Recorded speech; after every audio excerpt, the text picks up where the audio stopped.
Son günlər ölkə ərazisində müşahidə olunan intensiv yağıntılar bəzi ərazilərdə infrastruktur problemlərini üzə çıxarıb, xüsusilə yol örtüyündə yaranan çökmələr sürücülər və piyadalar üçün ciddi çətinliklər yaradıb. Belə hallardan biri Abşeron rayonu Masazır qəsəbəsində yerləşən Zəngilan şəhərciyi ərazisində qeydə alınıb. Belə ki, ərazidə yeni çəkilmiş yol güclü yağışlardan sonra qısa müddətdə çökərək yararsız vəziyyətə düşüb. Sakinlərin sözlərinə görə yolun istifadəyə verilməsindən az vaxt keçməsinə baxmayaraq bu vəziyyət narazılıq doğurub. Azərbaycan Avtomobil Yolları Dövlət Agentliyinin mətbuat katibi Anar Nəcəfli məsələyə münasibət bildirərək qeyd edib ki, ərazidə artıq təmir işləri həyata keçirilib. Onun sözlərinə görə vətəndaşların rahat hərəkətini təmin etmək məqsədi ilə yolun kənarında piyada səkiləri də inşa olunub. Qeyd edək ki, bir müddət bundan öncə agentliyimiz tərəfindən Abşeron rayonu Masazır qəsəbəsində yerləşən Zəngilan şəhərciyinə gedən avtomobil yolunda təmir işləri icra olunub. Burada hər hansı bir yeni yolun tikintisindən, yeni yolun salınmasından söhbət getmir.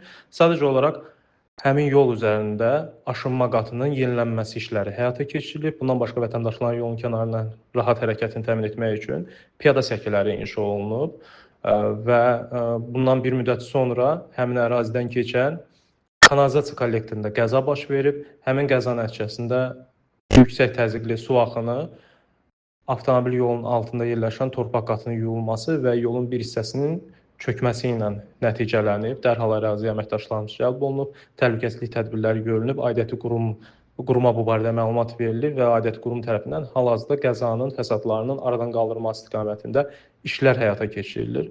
Bu işlər yaxın müddət ərzində yəqin ki, yekunlaşdırılacaq.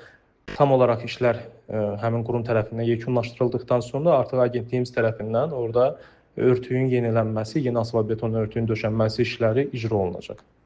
son günlər davam edən qeyri-sabit hava şəraiti paytaxt və ətraf ərazilərdə oxşar problemlərin artmasına səbəb olub. Mütəxəssislər bu cür halların qarşısının alınması üçün tikinti və infrastruktur layihələrində nəzarətin gücləndirilməsinin vacibliyini vurğulayırlar. Havar Şəfiyeva, Leyla Səməndər, Yeni Azərbaycan TV.